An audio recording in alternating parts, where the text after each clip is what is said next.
नमस्कार दोस्तों, स्वागत है आपका हमारे YouTube चैनल जरधारी क्लासेस में। दोस्तों, जैसे कि आपको पता है कि उत्तराखंड पशुधन प्रसार अधिकारी का यहाँ पे ऑफिशियल सिलेबस जारी हो चुका है। पिछले हफ्ते मैंने उस पर वीडियो बनाई थी, लेकिन वो इंग्लिश में है और बहुत सारे स्टूडेंट्स के हम पे ये क्वेश्चन आए थे। ये पूछा था उन्होंने कि सर इसका सिलेबस क्या हमें हिंदी में मिल सकता है, और मैंने उनको कहा भी था कि जिनको यहाँ पे हिंदी में सिलेबस चाहिए वो कमेंट बॉक्स में अपनी राय दें। तो बहुत सारे स्टूडेंट ने कमेंट्स किया था, इसलिए मैं यहाँ पे जो पशुधन प्रसार अधिकारी का जो सिलेबस है इंग्लिश में आया था उसको मैंने यहाँ पे आपके सामने हिंदी में भी ला रखा है, ताकि आपको समझने में आसानी हो सके। क्योंकि बहुत सारे स्टूडेंट्स होते हैं जिनको इंग्लिश में समझ में नहीं आता है। उसमें आपको ये राय दूंगा कि आप दोनों में मतलब चाहे आप अगर आप हिंदी मीडियम वाले हैं तो आप इंग्लिश का भी और हिंदी का सिलेबस भी अपने पास रखें और दोनों को देखिए, वहाँ पे अपनी तैयारी आप कर सकते हो। तो यहाँ पे जो सिलेबस है ये पाठ्यक्रम यहाँ पे आप देख सकते हो पशुधन प्रसार अधिकारी का। ये देखो, इसमें लगभग टोटल 23 यूनिट है और 23 यूनिट्स मैंने पूरी डिटेल्स में आपको यहाँ पे समझाऊंगा कि कैसे कैसे आपको सिलेबस में समझाऊंगा कि कौन कौन से इसमें टॉपिक है, क्या क्या आपको पढ़ना है और किस प्रकार आपको इस जो एग्ज़ाम है इसकी तैयारी आपको करनी है। क्योंकि 2 या 3 मंथ बाद इसका एग्ज़ाम होने वाला है, तो इसकी तैयारी आप अभी से शुरू कर सकते हैं। तो चलिए दोस्तों, देखते हैं इसका सिलेबस। मैं प्रत्येक यूनिट यहाँ पे आपको समझाऊंगा कि क्या क्या उस यूनिट में है। तो यहाँ पे आप जैसे सबसे पहले यूनिट है कोशिका विज्ञान और मॉलिक्यूलर बायोलॉजी। तो कोशिका विज्ञान में आपको क्या पढ़ना है? सेल संरचना, सेल स्ट्रक्चर बोलते हैं इसको, सेल सिद्धांत हो गया, प्रोकैरियोटिक और यूकैरियोटिक सेल यानी कोशिका, कोशिका भित्ति, कोशिका झिल्ली, कोशिकांग हो गया, सेल ऑर्गन्स, बहुत सारे सेल ऑर्गन्स हैं। कोशिका भित्ति, माइटोकॉन्ड्रिया हो गया, न्यूक्लियस हो गया, सेल साइकिल हो गया और सेल डिवीजन। अब देखो, बहुत सारे शब्द ऐसे होते हैं कि जो इंग्लिश में ही अच्छे लगते हैं, सेल डिवीजन जैसे, ठीक है। इसका हिंदी में है कोशिका विभाजन।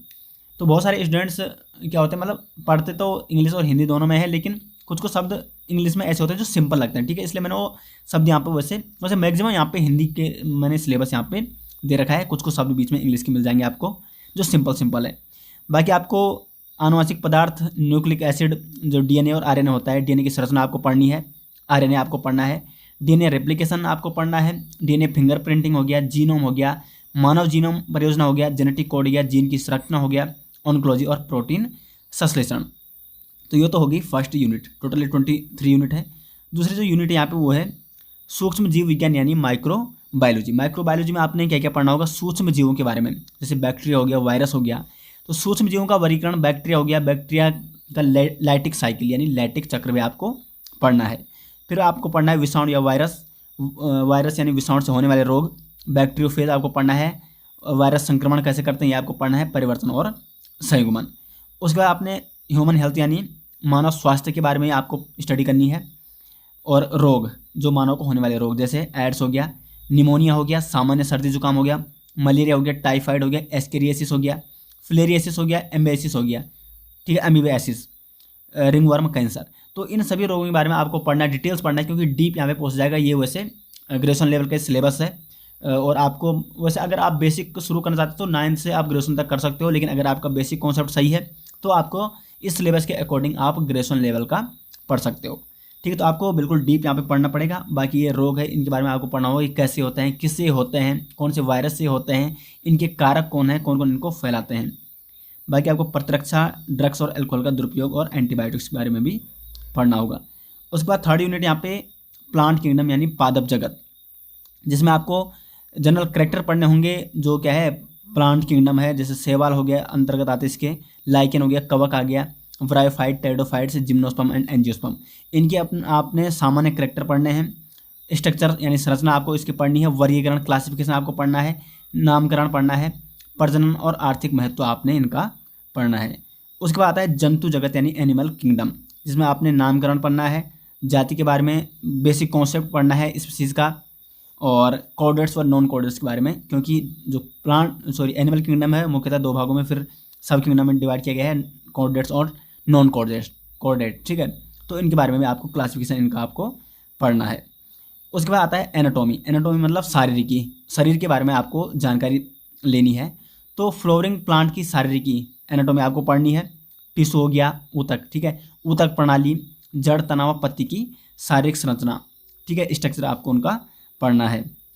उसके बाद आता है पादपों में द्वितीयक वृद्धि, सेकेंडरी ग्रोथ बोलते हैं जिसको, जिससे प्लांट की मोटाई में वृद्धि होती है, तो वो भी आपको पढ़नी है। एनोमोलस सेकेंडरी ग्रोथ भी आपको पढ़ना है। उसके बाद आता है यहाँ पे जंतुओं में आपको संरचनात्मक संगठन पढ़ना है, जंतुओं की एनाटोमी। ये तो प्लांट की एनाटोमी थी अभी तक। अब आपको एनिमल्स की यानी जंतुओं की एनाटोमी यानी शारीरिक संगठन पढ़ना है, जिसमें आपको एनिमल यानी जंतुओं तक अंग और अंग प्रणाली, शारीरिक रचना और कार्य पढ़ने हैं। और किन के पढ़ने हैं ये आप देख सकते हो। एनिलिडा में आपको केंचुआ का पढ़ना है।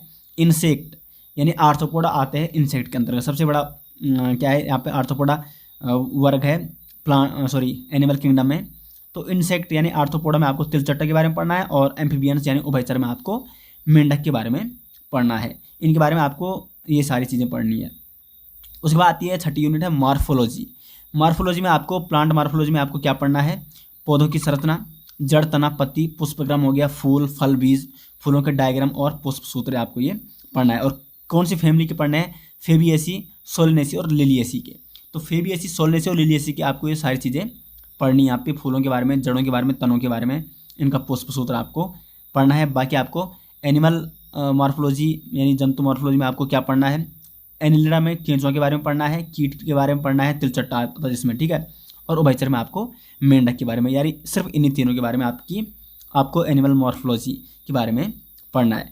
उसके बाद 7वीं यूनिट आती है प्रजनन यानी रिप्रोडक्शन। रिप्रोडक्शन में आपको प्लांट रिप्रोडक्शन में क्या क्या पढ़ना है, असेक्सुअल रिप्रोडक्शन, सेक्सुअल रिप्रोडक्शन, फूल की संरचना पढ़नी है अपनी, फ्लावर की संरचना, माइक्रो स्पोरोजेनेसिस और मेगा स्पोरोजेनेसिस, ठीक है, मेल गेमेट्स और फीमेल गेमेट्स। परागण के बारे में आपको पढ़ना है, कैसे होता है परागण, उसकी प्रोसेस, उसकी टाइप्स, फर्टिलाइजेशन, डाइकोट और मोनोकोट, द्विबीजपत्री और एक बीजपत्री के बारे में आपको पढ़ना है। इनके भ्रूण का विकास कैसे होता है और इनके बीज और फल कैसे कैसे इनको आप पहचानते हैं, डाइकोट और मोनोकोट को। उसके बाद आपको मानव प्रजनन में क्या क्या पढ़ना है, नर प्रजनन और मादा प्रजनन के बारे में, गेमेटोजेनेसिस और मासिक धर्म। मासिक धर्म आपको पता ही होगा, फीमेल में होता है। फर्टिलाइजेशन आपको पढ़ना है, इम्प्लांटेशन पढ़ना आपको, भ्रूण का विकास पढ़ना है आपको, और गर्भावस्था, ठीक है। तो ये सारी चीज़ें आपको पढ़नी है। और प्रजनन स्वास्थ्य के बारे में आपको पढ़ना होगा, जनसंख्या और जनसंख्या नियंत्रण कैसे करें, गर्भ निरोधक और गर्भावस्था, MTP यौन संचारित रोग जिसमें STD और बांझपन के बारे में आपको पढ़ना होगा। उसके बाद 8वीं यूनिट आती है यहाँ पे पादप कार्य की। तो पादप कार्य की में आपको डिफ्यूजन पढ़ना है, ऑस्मोसिस यानी परासरण आपको पढ़ना है, पानी का अवशोषण कैसे करते हैं पादप, सक्रिय अवशोषण और अंतःशोषण यानी इम्बिशन, वाष्पोत्सर्जन, ये बॉटनी में आपको मिल जाएगा। वाष्पोत्सर्जन की दर को प्रभावित करने वाले कौन कौन से कारक होते हैं, स्टोमेटा के खुलने और बंद होने की क्रियाविधि, ठीक है। स्टोमेटा प्लांट्स की पत्तियों में पाया जाता है, तनों में पाया जाता है, ठीक है। तो इनके खुलने और बंद होने की प्रोसेस यानी क्रियाविधि मैकेनिज्म आपको पढ़नी होगी। खनिज पोषण, खनिजों की कमी के लक्षण, translocation of solute, assist of SAP, प्रकाश संश्लेषण के बारे में आपको पढ़ना होगा, प्रकाश संश्लेषण और शोषण की दर को प्रभावित करने वाले कारक, C3C4CAM साइकिल के बारे में यानी चक्र के बारे में आपको पढ़ना है, बहुत ही इंपॉर्टेंट है ये। उसके बाद फोटो रेस्पिरेशन हो गया, फोटो प्रोड्यूसम हो गया, वेरेनिएशन हो गया, ठीक है। तो जो ये पादप कार्य की वाली मतलब पादप कार्य कैसे करते हैं, मतलब उसमें जो उसमें आंतरिक क्रियाएं होती है वो कैसी होती है, ये आपने इसके अंतर्गत पढ़ना है। उसके बाद आपको पढ़ना है यहाँ पे मानव शरीर कार्य की। देखो इसकी PDF में डिस्क्रिप्शन में एक लिंक दे दूँगा, वहाँ से आपको हमारी वेबसाइट में इसका PDF मिल जाएगा, तो वहाँ से आप इसको नोट कर सकते हैं। देखो मानव शरीर कार्य की में आपको पाचन और अवशोषण के बारे में पढ़ना है कि मानव शरीर कार्य क्या क्या करता है, ठीक है। तो पाचन और अवशोषण, एब्जॉर्प्शन कैसे करता है, श्वास कैसे लेता है, गैसों का आदान प्रदान कैसे होता है, ऑक्सीजन कैसे जाती है, CO2 कैसे बाहर आती है, शरीर के तरल पदार्थों का प्रसार जैसे ब्लड हो गया, उत्सर्जक उत्पाद मतलब शरीर क्या करता है, जो मानव शरीर क्या करता है, जो उत्सर्जन करता है जैसे मूत्र हो गया, पसीना हो गया, ये सारी क्या है उत्सर्जन मटेरियल है। लोकोमोशन व मूवमेंट कैसे होता है, तंत्रिका नियंत्रण और समन्वय, केमिकल कोऑर्डिनेशन एंड इंटीग्रेशन, ये तो मानव के बारे में आपको पढ़ना है। उसके बाद 10वीं यूनिट है यहाँ पे बायोमोलिक्यूल्स यानी जैविक अणु में आपको क्या क्या पढ़ना है, प्राथमिक और माध्यमिक मेटाबॉलिट्स और माइक्रोमोलिक्यूल्स, प्रोटीन, पॉलीसेकेराइड हो गया, न्यूक्लिक एसिड हो गया, प्रोटीन की संरचना हो गया, नेचर ऑफ ब्लड हो गया, linking monomers in A polymer, dynamic state of body constitution. क्योंकि देखो ये क्या है, ये हिंदी में वैसे बहुत कम ही मिलते हैं, ठीक है। तो जो मैंने इंग्लिश में यहाँ पे दे रखे हैं वो इंग्लिश में ही आपको देखने हैं। विटामिन्स हो गया, एंजाइम्स हो गया, ये सारी चीज़ें आपको पढ़नी है। उसके बाद 11वां यहाँ पे आनुवंशिकता और जैव प्रौद्योगिकी यानी बायोटेक्नोलॉजी, ठीक है। इसके अंदर आपको एक आनुवंशिकता के बारे में पढ़ना होगा और जैव प्रौद्योगिकी यानी बायोटेक्नोलॉजी, बायोटेक्नोलॉजी के माध्यम से नए नए प्लांट्स बनाना, वो कैसे बनाते हैं, जिसमें टिश्यू कल्चर भी आती है वहाँ पे। तो मेंडल के नियम आपको इसमें पढ़ने हैं। एक जीन्स का वंशानुक्रम, दो जीनों का वंशानुक्रम और वंशानुक्रम का गुणसूत्र सिद्धांत आपको पढ़ना है। उसके बाद मेंडल के नियम आपको यहाँ पे पढ़ने हैं। इनकम्प्लीट डोमिनेंस हो गया, कंप्लीट डोमिनेंस हो गया, मल्टीपल एलील्स हो गया, जंतुओं में लिंग निर्धारण कैसे होता है, ठीक है, बहुत सारे जंतुओं में, जैसे मानव में लिंग निर्धारण कैसे होता है, बहुत इंपॉर्टेंट है, ये भी आपको पढ़ना है। लिंकेज एंड क्रॉसिंग ओवर आपको पढ़ना है। मानव में मेंडेलियन डिसऑर्डर, ठीक है, तो जो मेंडल्स के लॉ थे वो मानव के लिए डिसऑर्डर्स कैसे हुए वो भी आपको पढ़ना है। गुणसूत्र संबंधी विकार, गुणसूत्र डिसऑर्डर, जो प्रौद्योगिकी बायोटेक्नोलॉजी के सिद्धांत आपको पढ़ने हैं। रिकॉम्बिनेंट डीएनए, आरडीएनए के बारे में तो आपने पढ़ाई होगा ग्रेजुएशन में, वैसे 12th में भी है ये। Application in health and agriculture, और आनुवंशिक रूप से संशोधित जीव, मतलब जो जीव क्या किए गए, जेनेटिकली क्या किए गए, बनाए गए, मतलब आनुवंशिक रूप से उनके कुछ गुणसूत्र चेंज किए गए, वो आपको पढ़ने हैं। उसके आता है यहाँ पे 12वां है पारिस्थितिकी, बहुत ही बेस्ट यहाँ पे, मतलब बहुत ही मस्त ये जो क्या है पारिस्थितिकी जो टॉपिक है, बहुत ही इंटरेस्टिंग टॉपिक है। वैसे सिलेबस ये काफ़ी अच्छा है, वैसे इंटरेस्टिंग टॉपिक है प्रत्येक यूनिट में। इसमें आपको क्या पढ़ना है, पारिस्थितिकी और पर्यावरण, परिभाषा, स्कोप और शाखाएं आपको पढ़नी है। पारिस्थितिकी तंत्र की अवधारणा, पारिस्थितिकी तंत्र के घटक, कौन कौन से घटक होते हैं, संरचना और फंक्शन आपको पढ़ना है। पारिस्थितिकी तंत्र के प्रकार, पारिस्थितिकी तंत्र में ऊर्जा प्रवाह, ठीक है, ऊर्जा का प्रवाह आपने देखा होगा बढ़ता है लगातार, तो वो आपको पढ़ना है इसमें। पारिस्थितिकी पिरामिड आपको पढ़ना है। पिरामिड तो आपने ऊर्जा पिरामिड हो गया, बहुत सारे जनसंख्या पिरामिड होता है।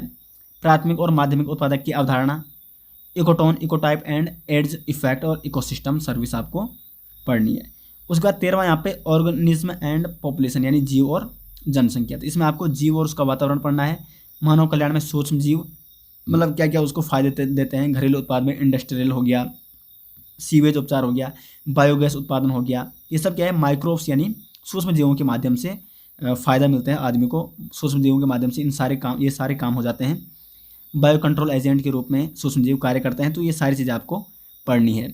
जनसंख्या और परिस्थिति अनुकूलन, जनसंख्या वृद्धि और सहभागिता, बायो जियोकेमिकल चक्र और भूमिका और महत्व आपको ये पढ़ना है। उसके बाद 14वीं यूनिट यहाँ पे बायोडाइवर्सिटी यानी जैव विविधता हो गया, परिभाषा आपको पढ़नी है, जैव विविधता का विस्तार आपको पढ़ना है, ठीक है, और कंजर्वेशन यानी संरक्षण को कैसे करते हैं, सारे टाइप्स हैं इसके। बायोस्फीयर रिजर्व हो गया, नेशनल पार्क हो गया, वाइल्ड लाइफ जू आपको पढ़ना है। स्थानिक प्रजातियाँ, वहाँ की प्रजातियाँ, मतलब किसी भी स्थान की प्रजातियाँ, ठीक है। हॉटस्पॉट, IUCN, लाल, देखो रेड डेटा बुक तो आपने पढ़ी होगी, क्योंकि उसमें जो लुप्त प्राणी होते हैं, मतलब जो लुप्त होने के कगार में होते हैं, उनको उसमें रखा जाता है और उनको संरक्षित किया जाता है, ठीक है। रिजर्व्ड फॉरेस्ट में उनको रखा जाता है। फिर जैसे कोई प्लांट्स क्या हो गया, रेड डाटा बुक में शामिल हो गया, कोई लुप्त होने की कगार पे है। इंडिया में बायोडाइवर्सिटी संरक्षण योजनाएं कौन कौन सी, वो भी आपको पढ़नी है। 15वीं यूनिट यहाँ पे पर्यावरणीय प्रदूषण और इशूज़, वायु, जल, मिट्टी, ध्वनि और रेडियो एक्टिव प्रदूषण, प्राथमिक और माध्यमिक प्रदूषण, ग्रीन हाउस प्रभाव, ग्लोबल वार्मिंग, ओजोन डिप्लेशन, मतलब ओजोन का जो क्षरण हो रहा है, अम्ल वर्षा, परिभाषा, खतरे और नियंत्रण के उपाय आपको पढ़ना है। चिपको आंदोलन जो कि उत्तराखंड से ही शुरू हुआ था, ये भी आपको पढ़ना है। वनों की कटाई और वन रोपण, ठीक है, तो ये सारी चीज़ें आपको यहाँ पे पढ़नी है। उसके बाद 16वीं यहाँ पे पशुपालन एनिमल हस्बेंड्री में आपको क्या पढ़ना है, फार्म एनिमल हो गया, पशुपालन, मवेशी, भैंस, भेड़, बकरी, इनके सारी आपको क्या पढ़नी है, नस्लें पढ़नी है। स्वदेशी हो गया, विदेशी हो गया और संकर नस्लें। संकर क्या होती है, जो दो अलग अलग नस्लों से मिलकर बनी होती है, उसे कहते हैं संकर नस्लें। स्वदेशी जो मतलब दो स्वदेशी नस्लों से बनी है, विदेशी जो दो क्या है विदेशी नस्लों से मिलकर बनी है, ठीक है। तो अलग अलग नस्लों को यहाँ पे संकलित किया जाता है, फिर इनको नए नए वो क्या होते हैं पशुओं को भी वहाँ पे मतलब संकलित किया जाता है। प्रजनन के तरीके आपको पढ़ने हैं, बहुत सारे तरीके हैं। प्रजनन की प्रणाली, आधार और चयन के तरीके हो गया। पहचान, पशुधन विकास कार्यक्रम, कृषि और उद्योग में पशुपालन की महत्ता, और भारत में सफ़ेद यानी श्वेत क्रांति, दुग्ध क्रांति, ठीक है। भारत में दुग्ध क्रांति आप कह सकते हैं, श्वेत क्रांति आप इसको कह सकते हैं, तो ये आपको पढ़ना है। उसका आता है पशुपालक और आवास, 17वीं यूनिट है। कॉमन आहार और चारे के पोषक मूल्य आपको पढ़ने हैं। चारा संरक्षण हो गया, आहार खिलाने के मानक, एक पैमाना होता है ना।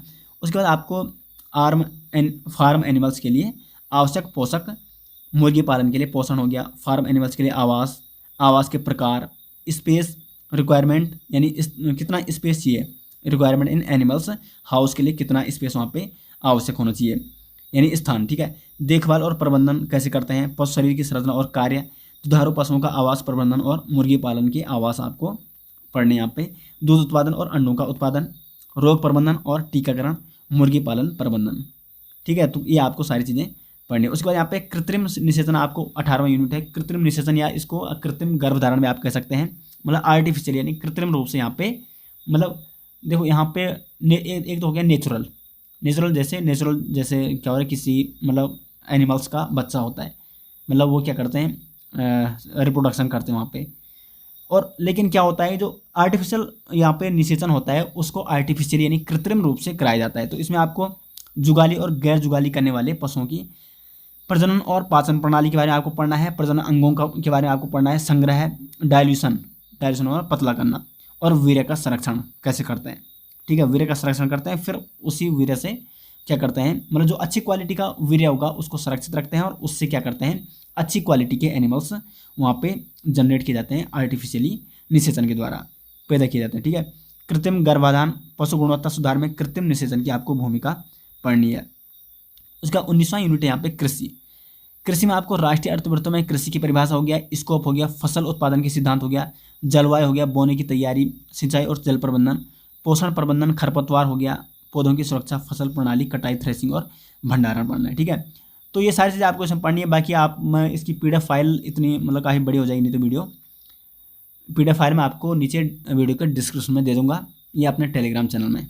ठीक है, तो वहाँ या आप टेलीग्राम चैनल में हमारे साथ जुड़ सकते हो, तो वहाँ पे मैं आपको इसकी PDF फाइल दे दूँगा। तो हिंदी में भी आप, और आपको देखो आपको हिंदी में भी और इंग्लिश में दोनों में अपने पास सिलेबस रखना है। बाकी आप आपको कोई भी डाउट होता तो आप हमें पूछ सकते हैं। तो आशा करते दोस्तों वीडियो पसंद आई। बाकी आप हमें हमारे फेसबुक ग्रुप, वहाँ पे हम ऐसी एक्टिव रहते हैं, वहाँ पे भी आपको ऐसी तरह तरह की जानकारियाँ मिलती रहती है, वहाँ हमें फॉलो कर सकते हैं। फेसबुक पेज पे, फेसबुक ग्रुप पे हमें फॉलो कर सकते हैं, हमारे टेलीग्राम चैनल में हमें फॉलो कर सकते हैं। तो दोस्तों आशा करते हैं आपको वीडियो पसंद आई। वीडियो को लाइक शेयर जरूर कीजिएगा, और चैनल में पहली बार आए तो चैनल को सब्सक्राइब जरूर कीजिएगा। मिलते हैं नेक्स्ट के साथ, तब तक के लिए धन्यवाद।